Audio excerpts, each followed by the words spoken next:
오늘 우리가 함께 읽고 묵상할 본문 창세기 5장은 첫사람 아담의 계보가 기록되어져 있습니다. 아담을 시작으로 아벨을 대신하여 주신 셋으로부터 노아까지의 계보가 기록되어져 있습니다. 이들을 소개하면서 몇 세에 누구를 낳았고 몇 년을 지내면서 자녀들을 낳았으며 몇 세를 살다가 죽었다라고 이렇게 소개를 합니다. 그런데 이 계보 가운데 단 한 사람만 예외적으로 소개되고 있습니다. 에녹은 65세에 무두셀라를 낳았고 무두셀라를 낳은 후 300년을 하나님과 동행하며 자녀들을 낳았으며 그는 365세를 살았더라. 에녹이 하나님과 동행하더니 하나님이 그를 데려가심으로 세상에 있지 아니하였더라. 아멘. 인생이라는 나그네 길을 성공적으로 마무리한 한 사람을 소개하고 있는데 그는 바로 평생을 하나님과 아름다운 동행을 했던 에녹입니다. 에녹이라는 이름의 뜻이 하나크라는 원어적인 단어에서 나왔는데 감화시키다, 가르치다라는 의미를 가집니다. 그래서 전수자, 선생이라는 의미를 갖고 더 나아가서 순종한다, 시작한다, 바쳐졌다라는 의미를 가집니다. 그래서 에녹이라는 이름을 드려진 자, 바쳐진 자, 헌신자라는 의미를 가지고 있는 거죠. 정말 그는 그의 이름처럼 전적으로 하나님을 의지하고 하나님과 더불어 살았다라고 성경은 증언하고 있습니다. 믿음으로 에녹은 죽음을 보지 않고 옮겨졌으니 하나님이 그를 옮기심으로 다시 보이지 아니하였느니라. 그는 옮겨지기 전에 하나님을 기쁘시게 하는 자라 하는 증거를 받았느니라. 아멘. 히브리서 기자는 에녹의 믿음으로 증거를 받았다라고 소개를 합니다. 그리고 에녹은 하나님을 기쁘시게 하는 자다라고 인정을 받고 증거를 받았다라고 히브리서 기자가 이야기하는 거죠. 히브리서 11장 6절에 분명하게 기록하고 있지 않습니까? 믿음이 없이는 하나님을 기쁘시게 할 수 없다. 하나님이 우리에게 보기를 원하시는 것은 우리의 믿음입니다. 하나님은 우리의 믿음을 기뻐하신다는 거죠. 에녹의 그 믿음을 보시고 하나님이 기뻐하셨다는 거죠. 에녹은 어떻게 하나님을 믿음으로 따랐을까요? 300년을 하나님과 동행하며 살았다. 그렇게 기록되어져 있죠. 에녹은 65세에 무두셀라를 낳았다. 무두셀라를 낳은 후 300년을 하나님과 동행하며 자녀들을 낳았으며 그는 365세를 살았더라. 그는 300년 동안 하나님과 동행하다가 하나님이 기뻐하시는 자였기 때문에 하나님이 에녹을 데려가십니다. 육신의 죽음을 맞지 않고 들려진 자인 거죠. 그런데 이런 계기가 분명히 있었다는 겁니다. 에녹이 65세에 무두셀라를 낳고 몇 년을 동행했다고요? 300년을 동행을 합니다. 그리고 365세에 하나님께서 데리고 가셨어요. 65세 이후부터 하나님과 동행을 했고 300년을 하나님과 동행하는 삶을 살았다는 거죠. 에녹이 300년을 하나님과 동행하게 만든 계기가 무엇일까요? 바로 그의 아들 무두셀라를 낳은 후에 300년을 하나님과 동행을 했다는 거죠. 에녹이 어느 시점을 기점으로 인생의 터닝 포인트가 되어서 하나님과 동행을 하게 되었는가? 그가 아들 무두셀라를 낳은 후에 하나님과 동행하는 삶을 300년을 살게 되었다. 그런데 문제는요, 하루 이틀이 아니라 어떻게 300년이라는 그의 남은 평생을 흔들림 없이 하나님과 동행하는 삶을 살 수 있었을까? 이것이 우리에게 던져지는 진지한 질문이죠. 에녹의 인생에서 적어도 그러한 삶이 가능할 수 있었던 두 가지 비결을 찾을 수가 있습니다. 두 사람이 뜻이 같지 않은데 어찌 동행하겠으며, 에녹이 하나님과 동행했다라고 성경은 증언하는데요. 사람도 두 사람이 길을 함께 가려면 무엇이 맞아야 됩니까? 마음이 맞아야 됩니다. 두 사람이 같이 여행을 갑니다. 무엇이 맞아야 됩니까? 뜻이 맞아야 합니다. 그래야 다투지 않겠죠. 그래야 그 여행이 행복하겠죠. 그리고 그 여행이 길 수 있겠죠. 무엇을 우리가 알 수 있습니까? 에녹과 하나님의 뜻이 맞았다는 겁니다. 더 나아가서 누가 누구의 뜻에 맞추어졌을까요? 에녹이 하나님의 뜻에 맞게 살았다는 겁니다. 그래서 동행이 가능했던 겁니다. 자, 그러면 우리에게 적용해 보겠습니다. 왜 우리는 하나님과 동행하지 못할까요? 하나님의 뜻과 내 뜻이 맞지 않기 때문입니다. 하나님의 뜻은 변함이 없습니다. 그런데 우리가 그 뜻에 순종하지 않기 때문이죠. 에녹이 하나님과 동행할 수 있었던 비결은 하나님의 뜻에 자신의 뜻을 맞추고 하나님의 마음에 자신의 마음을 맞추었기 때문에 300년의 하나님과 동행이 이루어질 수 있었다는 거죠. 결혼을 우리는 아름다운 동행이라고 합니다만 많은 남녀가 아름다운 동행을 하기 위해서 결혼식을 하는데 많은 부부가 파경에 이르는 이유가 무엇입니까? 마음이 안 맞아서죠. 뜻이 안 맞아서 그러죠. 이혼하는 가장 많은 이유가 성격 차이잖아요.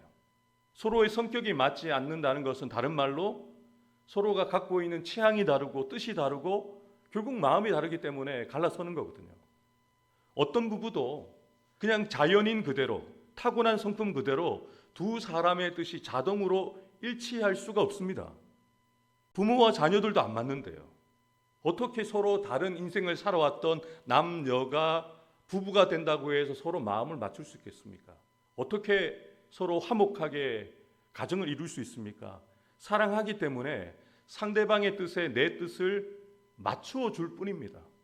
그 사람이 내게 맞기 때문이 아니라 그 사람에게 나를 맞추어 가는 거죠. 둘 중에 한 사람이라도 기꺼이 상대방을 기쁘게 하기 위해서 더 사랑해서 그 사람을 위해서 내가 하고 싶은 것을 조금 포기하고 상대방이 원하는 것에 맞추어지면 부부싸움이 일어날 수가 없는 거죠. 만약 둘이 서로가 서로를 기쁘게 하고자 한다면 그 부부는 얼마나 행복한 부부 생활을 할 수 있겠습니까? 여러분, 예수님을 우리의 신랑이라고 합니다. 우리는 예수님의 신부라고 합니다. 우리가 신랑 되시는 주님의 뜻에 맞추지 못하기 때문에 신앙생활을 해도 행복하지가 않은 거예요.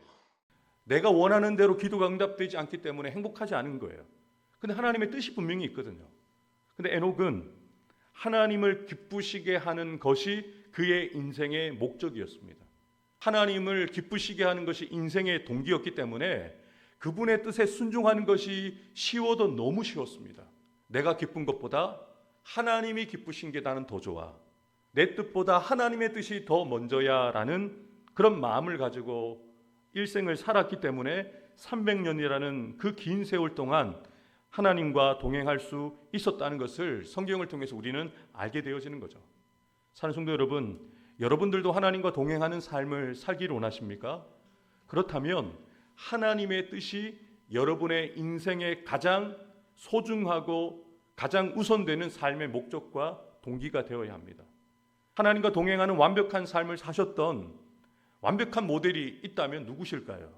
우리 예수님이시죠. 하나님의 아들이신 예수님은 영원 전부터 성부 하나님과 동행하셨습니다. 또한 이 땅에 성육신 하신 이후에도 이 땅에서 매 순간 아버지 하나님의 뜻에 맞추어서 사역을 감당하셨고 삶을 사셨습니다. 예수님께서 그렇게 사실 수 있었던 그 이유는 하나님의 뜻이 예수님이 살아가는 이유였기 때문입니다. 나의 양식은 나를 보내신 이의 뜻을 행하며 그의 일을 온전히 이루는 이것이니라. 쉬운 표현으로 하나님의 뜻을 이루는 것이, 하나님의 뜻대로 사는 것이 밥 먹는 것보다 쉽다는 겁니다. 여러분이 아침, 점심, 저녁을 식사하는 것처럼 자연스럽게 밥을 먹는 것처럼 하나님의 뜻을 행하는 것이 예수님께는 너무나도 쉬웠습니다. 그래서 하나님의 뜻을 온전히 이루어 드릴 수 있었던 거죠. 예수님께서는 자신의 뜻과 아버지의 뜻이 충돌할 때 어떻게 기도하셨습니까? 내 뜻대로 마옵시고 아버지의 원대로 아버지의 뜻대로 하옵소서. 그래서 하나님의 뜻이 예수님을 통해서 이루어질 수 있었던 거죠. 이것이 예수님이 아버지 하나님과 동행할 수 있었던 비밀이라는 것입니다. 이것이 또한 하나님과 에녹이 동행할 수 있었던 비밀이었다는 거죠. 이것이 또한 우리가 하나님과 동행할 수 있는 비결이자 성공할 수 있는 열쇠라는 거예요. 여러분의 뜻과 하나님의 뜻이 충돌할 때 어떻게 기도하면 됩니까? 나의 원대로 마시고 아버지의 원대로 되어지기를 원합니다. 내가 원하는 대로 기도가 응답되어지기보다 하나님이 나를 위해서 계획하시고 준비하신 아버지의 뜻대로 응답되기 원합니다라고 기도하는 거죠. 그러면 하나님이 우리를 무익하게 하는 결과로 주시지 않습니다. 우리를 더 나은 길로, 가장 좋은 길로 우리를 인도하시거든요. 성도 여러분, 이 에녹에게서, 예수님에게서 이 비밀을 배우는 저와 여러분들 되기를 주님의 이름으로 축복합니다. 에녹이 하나님과 동행하게 되었던 터닝 포인트가 되는 사건이 무엇이라고 말씀드렸습니까? 그의 아들 무두셀라를 낳은 후에 하나님과 동행을 하게 되었죠. 무두셀라는 성경에 기록된 인물 가운데 가장 오래 산 사람입니다. 969세를 살았습니다. 무두셀라를 그저 장수한 사람으로만 기억하지 마시고 에녹의 아들로 기억하셔야 됩니다. 에녹의 아들 무두셀라. 에녹이 아들 무두셀라를 낳기 전에는 어떻게 살았는지 전혀 기록이 없습니다.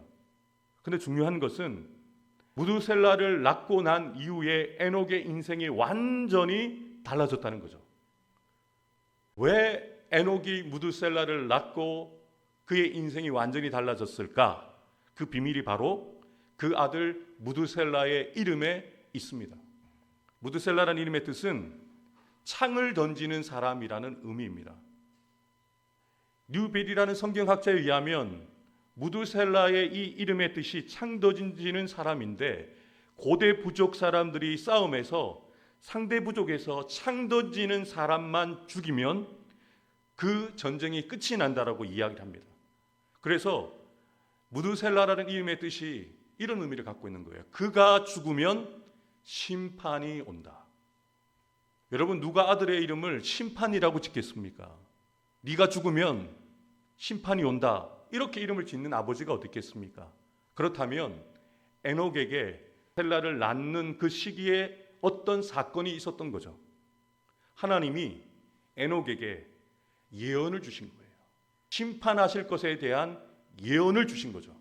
그래서 그의 아들을 낳은 후에 그의 이름을 이 아들이 죽으면 심판이 온다라고 이름을 지은 거예요. 무두셀라는 아담의 8대 손입니다. 그리고 노아의 아버지, 람에게 아버지니까 노아의 할아버지입니다. 아버지 에녹이 하나님과 동행하는 삶을 무두셀라가 보았을까요? 안 보았을까요? 보았겠죠. 300년 동안. 아담과는 243년을 살았습니다. 무두셀라가. 에녹과는 300년을 살았습니다. 노아와는 무두셀라가 600년을 살았습니다. 아마도 에녹이 아들을 얻기 전에 하나님이 그 시대의 악함을 보시고 네 아들을 낳거든 무두셀라, 곧 그가 죽으면 심판이 온다라고 이름을 지으라고 말씀하셨을 겁니다. 자연히 그가 아들의 이름을 부를 때마다 다가오는 심판을 에녹이 생각하지 않았겠습니까? 이 아들이 죽으면 심판이 온다. 이름을 부를 때마다 이 아들이 죽으면 심판이 온다. 하나님의 심판이 있다. 그 심판을 늘 의식하면서 살았기 때문에 하나님과 동행할 수 있었습니다. 심판을 두려워했기 때문에, 심판을 생각하며 살았기 때문에 하나님과 동행하는 삶을 살고 하나님의 뜻에 순종하는 삶을 살 수 있었던 거죠. 에녹이 무두셀라를 낳고 강하게 받은 것이 바로 심판, 즉 종말론적인 신앙을 가지게 됐다는 겁니다. 저와 여러분들도 우리의 인생의 끝이 있습니다. 그리고 하나님의 마지막 날에 심판이 있습니다. 우리의 신앙을 하나님께서 평가하실 겁니다. 우리의 인생을 평가하실 거예요. 그 심판을 생각하는데 오늘을 우리가 대충 살 수 있겠습니까? 오늘을 우리가 믿음 없이 살 수 있겠습니까? 그럴 수 없다는 거죠. 두려운 심판을 예고받은 에녹은 분명하게 하나님의 뜻을 자신의 아들에게, 주변 사람들에게 이야기를 했겠죠. 그래서 에녹의 삶은 하나님의 뜻에 집중하는 삶을 살았다는 겁니다. 아담의 7대 손 에녹이 이 사람들에 대하여 예언하여 이르되, 보라, 주께서 그 수만의 거룩한 자와 함께 임하셨나니 이는 무사람을 심판하사 모든 경건하지 않게 행한 모든 경건하지 않은 일과 또 경건하지 않은 죄인들이 주를 거슬러 한 모든 완악한 말로 말미암아 그들을 정죄하려 하심이라. 하나님이 에녹에게 예언을 주신 거예요. 심판에 대한 예언을 주신 거죠. 그리고 그 심판에 대한 예언을 받은 에녹이 무드셀라를 낳은 이후에 300년 동안 하나님과 동행을 했다는 겁니다. 에녹은 하나님으로부터 심판의 메시지를 듣고 당대 사람들에게 뿐만 아니라 아들 무드셀라에게 그 후대의 사람들에게 전하라고 그 이름을 준 거예요. 그래서 무드셀라는 한 사람이라도 더 구원하시려는 하나님의 사랑과 의도가 있다는 것을 알고 무드셀라도 그의 아버지 에녹처럼 하나님과 동행하며 순종의 삶을 살았고 노아와도 600년을 함께 산 겁니다. 노아가 방주를 지을 수 있었던 이유가 노아 혼자의 믿음 때문이 아닙니다. 노아와 무드셀라도 함께 있었거든요. 무드셀라가 방주를 짓고 있는 노아를 치료해 줬거든요. 내가 죽으면 심판이 온다. 방주를 지어라. 그리고 120년 동안 방주를 지을 수 있었던 겁니다. 성경을 우리가 아주 부분만 보기 때문에 온전하게 보지를 못하는데요. 큰 그림을 보셔야 돼요. 족보를 기록한 이유가 분명히 있습니다. 성경은 정확하게 딱딱 맞아떨어집니다. 여러분, 노아의 홍수가 시작된 그 해에 누가 죽었을까요? 무드셀라가 홍수가 이루어지는 해에 죽었습니다.